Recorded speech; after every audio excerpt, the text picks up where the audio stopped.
माँ ने मुझे जो पहली बार दूध दिया वह जहर था। मुझे लगा वह मुझे मारना चाहती है। जैसे ही मैंने उसे काटा, जहर पानी में फैल गया। उस पल मेरा दिल जैसे रुक ही गया था। बाद में मुझे समझ आया, उस जहरीले अंडे की हर परत में जो चमक थी वह माँ के प्यार का रंग था। मेरा नाम जहर में डूबी एक मेंढक प्रजाति का बच्चा है। सही कहूँ तो मैं अभी अभी अंडे से निकला एक टैडपोल हूँ। छोटा सा, नरम सा, आसानी से सूख सकता हूँ और किसी का भी आसान शिकार बन सकता हूँ। 2 हफ्ते पहले जब मैं अभी अंडे में ही था, माँ हमेशा मेरे पास रहती थी। एक पल के लिए भी दूर नहीं जाती थी। कोई दुश्मन आता तो वह उस पर टूट पड़ती, कोई छीनने आता तो उसे भगा देती। जब मैं अंडे से निकला, मेरी पीठ पर चिपचिपा द्रव था जिसने मुझे मजबूती से पकड़ रखा था। मैं उसकी पीठ पर चिपक गया, वो सुरक्षा जो प्रकृति भी नहीं दे सकती। जल्द ही वह मुझे एक बहुत ऊंचे पेड़ के पास ले गई। पेड़ की ऊंचाई का अंत दिखता नहीं था। ऊपर पत्तों में जमा बारिश का पानी छोटे छोटे तालाब बना देता था जो जमीन के खतरों से दूर थे। वो जंगल का नर्सरी था, मेरे लिए स्वर्ग, लेकिन उसके लिए एक कठिन परीक्षा। वह अपने पैरों से पेड़ की छाल को पकड़कर धीरे धीरे ऊपर चढ़ने लगी। मैं उसकी पीठ पर था। हर बार जब वह हवा में झूलती, मुझे लगता मेरा दिल बाहर निकल जाएगा। एक बार वह फिसली भी। मैंने अपनी पूंछ से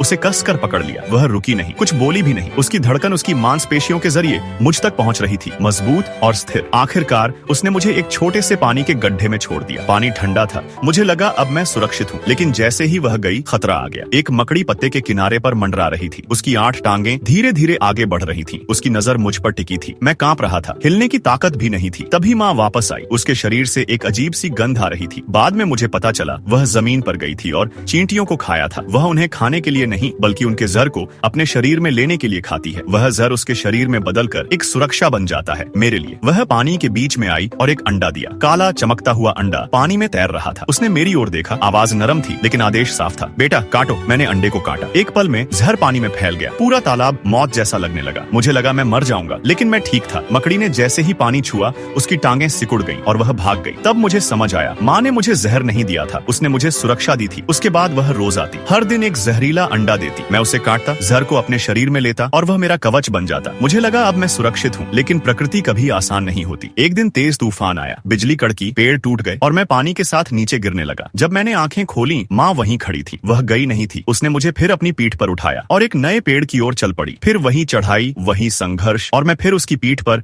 उसकी धड़कन सुनता हुआ शांत। लोग कहते हैं माँ का प्यार गर्म और मुलायम होता है, लेकिन जंगल में ऐसा प्यार एक रात भी नहीं टिकता। असल माँ का प्यार कभी कभी जहरीला भी होता है। वह खतरे को खुद निगलती है, दर्द को सहती है और उसे ढाल बनाकर अपने बच्चे को पहना देती है। इसलिए मत पूछो कि उसने मुझे जहर क्यों दिया, पूछो यह, उसने कितने तरह के दर्द खुद झेले होंगे ताकि सबसे कम दर्द वाला चुनकर उसे जहर बनाकर मुझे खिला सके। मेरे शरीर का हर जहर इस बात का सबूत है कि वह मुझे मरने नहीं